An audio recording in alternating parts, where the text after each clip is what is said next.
Hello everyone out there on YouTube. I'm so glad to have you back here on the Hardware City channel because it's been so long ago since I made my last episode. It's always for the same reason. The time resource is lacking everywhere. Life is becoming more and more complicated and it doesn't get better. But today I managed to make a new episode and I have, I think, a very interesting topic to cover.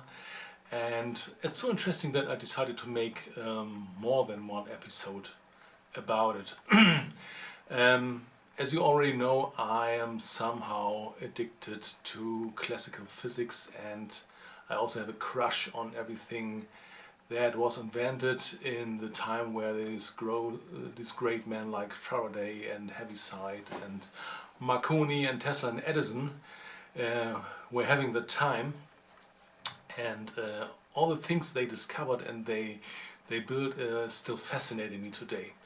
And one thing I stumbled upon during my last researches was a very old device that was invented back in the 1880s by several researchers doing physics, and this was the Coherer. The Coherer was was the first device to, let's say, reliably detect the existence of radio wave energy. And I discovered some weird things about the properties of this device, and I decided not only to make a standard video episode on the Coherer, because there are more than some dozens here on YouTube, always telling you the same things. And I will also make a setup where I show you how to receive radio waves, but I will not do this with the standard Coherer setup that is everything around here on YouTube. With the metal filings, I want to do a new setup with the classical Branly ball Coherer, but this is a topic for the next episode. Now I want to tell you something that I found out about the Coherer that's a little bit weird, and I have no real explanation for what's going on there. But first I would like to start to tell you something about what a Coherer is and what it's supposed to do and what it's not supposed to do, and then I'll tell you what I have found out. Okay, so a Coherer mainly comprises or is made of two sheets of metal called electrodes. Let's take those old beer caps here, to symbolize two sheets of metal in the form and shape that you can take this as an electrode. So imagine we have wires here soldered to these electrodes going to the outside, and we can place those electrodes in a way that we can put something in between. So what can we put in between? In the case of the Coherer, it's simple. We use metal filings mainly, not only but mainly metal filings. This is something like this here. For example, this is very fine grain iron powder or iron filings. You can take also other materials. You can take copper, you can take nickel, you even can take coal powder. There are some Coherers working also with coal powder. And you put the filings in a tube, and in the end of this tube you put these two electrodes so that the filings are in between. The curious effect is that you would normally suppose that the metal filings, because this is metal and this is conductible, would let current flow through the filings and through the electrodes, so we would have a very low resistance. In fact, it's different. In fact, we have a reasonable impedance of these metal filings here, because we have something that we can call a loose contact. That means all those little particles here, let's say this is a particle, and we have nothing. Oh, this is good here. And let's say this is another particle, and they touch each other very loosely, the way we have bad contact. So the only contact between those two particles is a very small area here, maybe just a micrometer in diameter. And those particles are in contact very, very loosely, so that the conductive path is not very well established. The second thing is that most of these particles are not pure metal. You always have some kind of contamination on the surface. That could be, let's say, grease, oil, some form of oxide or sulfates. Everything that reacts with a metal will generate some kind of very thin layer of unconductible material. So this not conducting material is also in between those two particles here. And in the real coherer you have a lot of those particles lined in a sequence, so that the conductive path that could be established is running through many of those metal filings of those particles. The curious effect is when you made a setup like I described you just with these particles here, then the first initial state is that no current is flowing. You have a high impedance around some mega ohms. And when a radio wave impulse hits this configuration here, this setup here, then somehow by a mechanism that is not well understood, those metal filings here are tending to cohere. That means they come together, and those not conducting transitions between two parts of metal filings here they face some kind of breakthrough. That means somehow the electrons manage to get from one particle to the other and to disrupt this small thin layer of non-conducting material.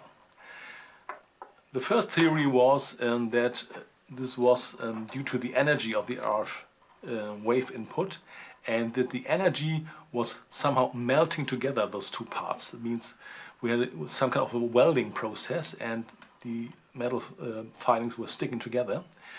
From what I read now, this is not the case, because you also can build a coherer, for example, with coal powder, and coal powder is not supposed to melt like metal filings.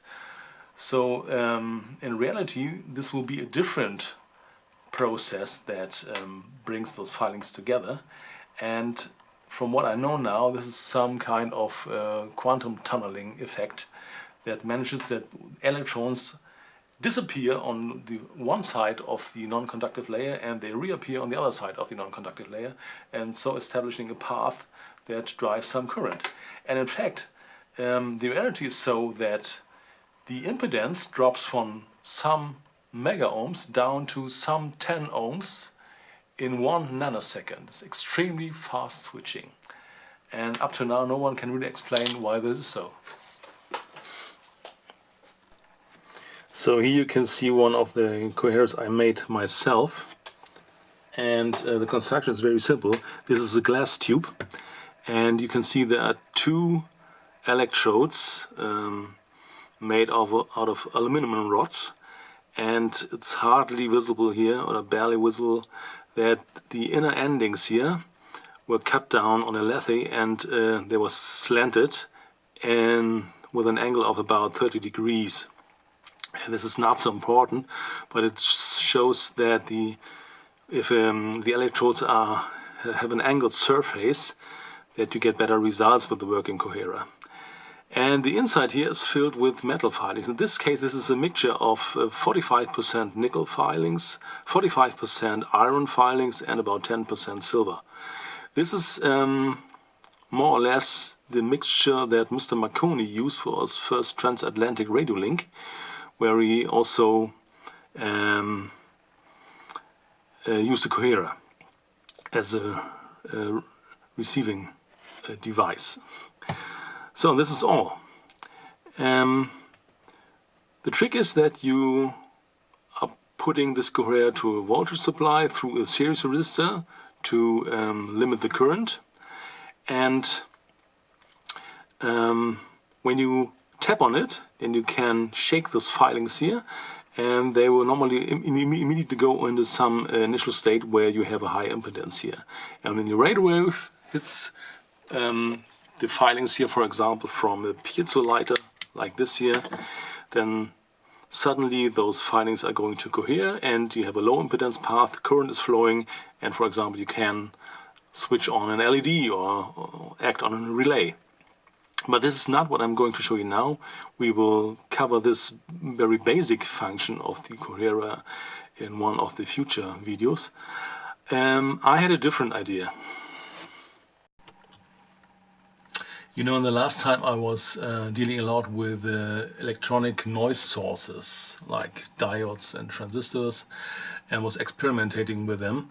And from this background I asked myself if it would be possible that a current that is flowing through this granular media here, which are the metal filings, maybe in a special state would also generate some kind of noise.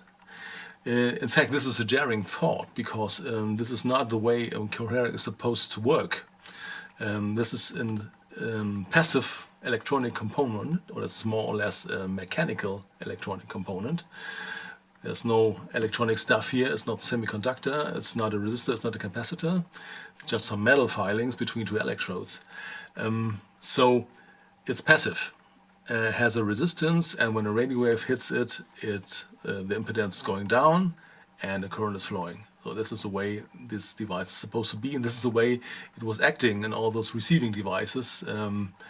They were in use around the change from the 19th to 20th century. So, I really don't know why I had this weird idea, but I thought, well, let's give it a try. This is a base idea of research, to do something that maybe no one ever did before and to see what comes out. And I made a little test setup I want to show now. So this is what I made. It's extremely simple, and I will show you schematic in a minute. First, this is let's say a wooden base I used to put here some elements for working with the device.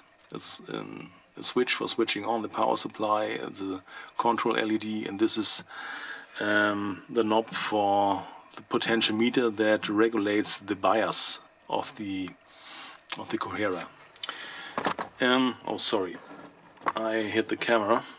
The coherer here can be set in this holder here with its two holes, and I have drillings here, 2mm drillings that match those little connectors here, and so you can assemble it all together.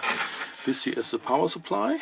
I use a 12-volt power supply, and here you can see some wiring, and here on the back you can see we have an audio plug for connecting it to a recording device or a PC. The main component here is this thing here. This is in fact nothing more than a simple audio transformer. I got these ones from eBay because audio transformers are not very common today. Everything that is analog is dying out, even in the internet. So this is a standard audio frequency transformer, and it has two windings here, primary winding with the tapping in the middle and the secondary winding with tapping in the middle, and the impedance here on both windings when you have the both terminals on the start and on the ending is about 150 ohms. So this transformer is built to transform audio frequencies. So, and now I'm going to show you the schematic. Okay, here we go. Here on the left side you can see the power supply. This is a 12-volt lead acid battery I use.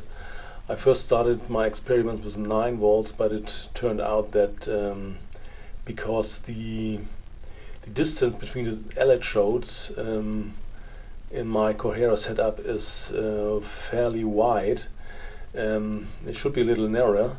To bridge the distance between all those metal filings you need a little higher voltage, so I change it to 12 volts. Here you have a switch. This is a switch you have seen on the front side. This here is the operation indicator, the yellow LED, and this is the real electronic part, which is extremely simple. You can see here a simple potentiometer, 47K, and the tapping of the potentiometer goes directly to the base of the NPN transistor T1, which is the standard BC108, but you can take any kind of NPN transistor here you would like. It really doesn't make any difference because the setup is so easy. This is just used here as an emitter follower to give a stable voltage at the coherer, because the potentiometer has more or less high impedance compared to the current that can flow to the coherer, and so I use this as an impedance converter. Here you can see a little series resistor of 1K. This still is not optimized. I could do a lot of more experiments varying the value of this resistor as well. And this is a coherer. You can see this, here are the electrodes with the slanted endings on the inside. This is a tube, and this bubble here is resembling the bunch of filings. And the output of the coherer goes directly through the primary winding of the AF transformer, and on the other side, on the secondary winding, the AF signal is routed out to the standard 3.5mm jack that can be connected to any recording device and also my PC.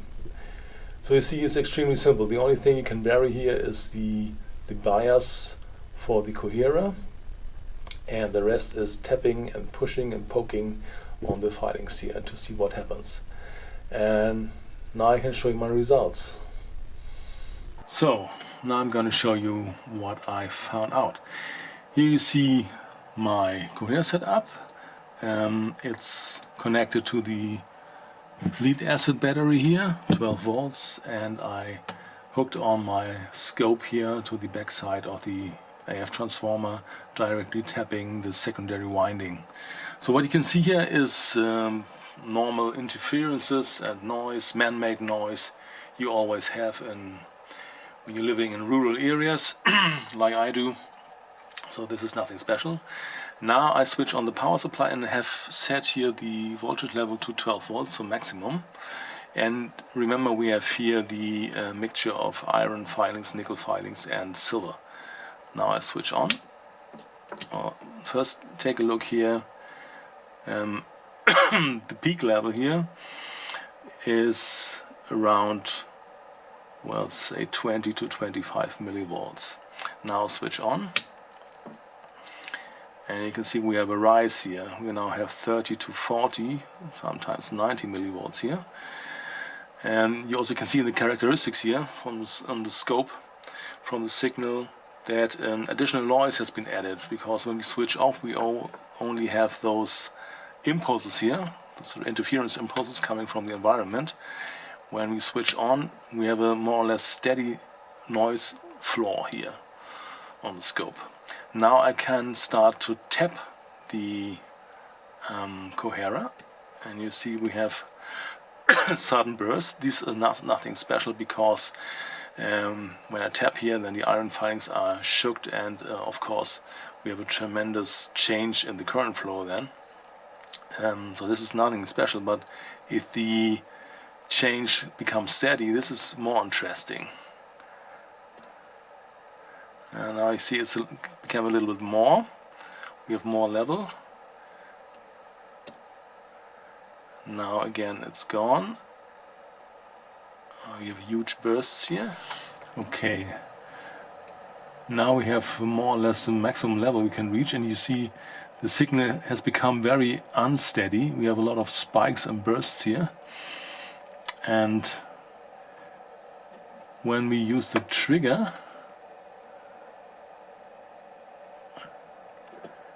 you will see that this is not coming from the outside. I have this piezo lighter here. Now let's see.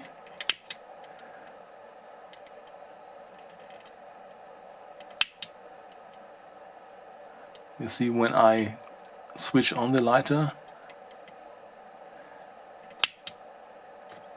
I have just a trigger. We have no triggering.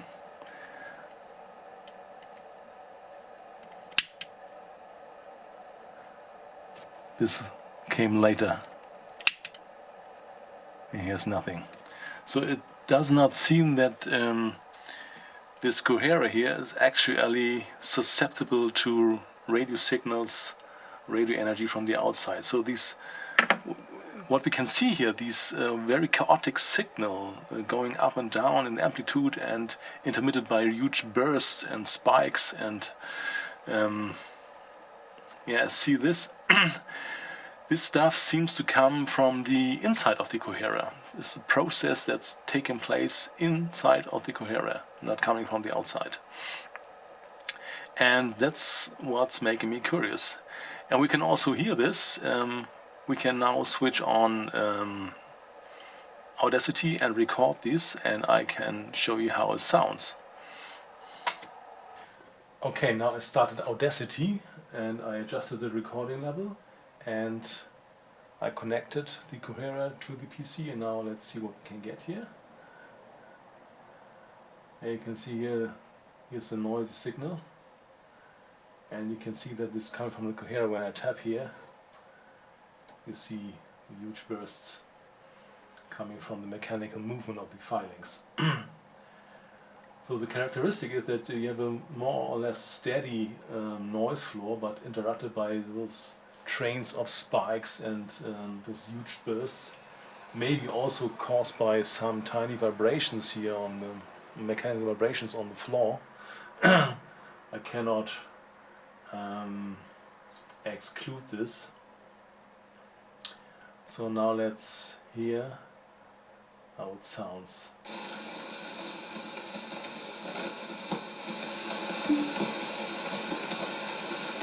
It sounds more or less like radio static.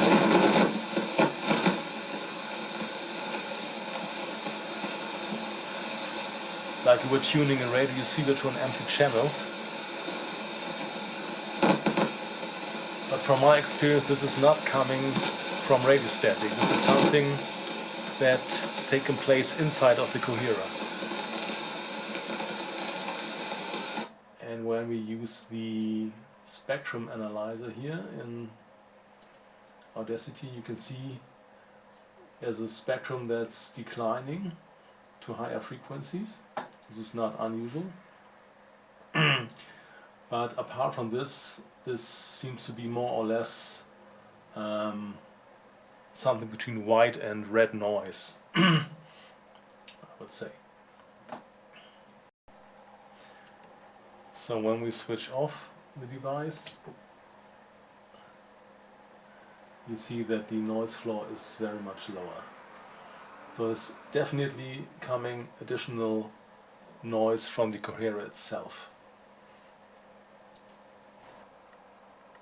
So you can see from what I found out, it seems to be that the coherer is not only a passive device, it's somehow active in its own way.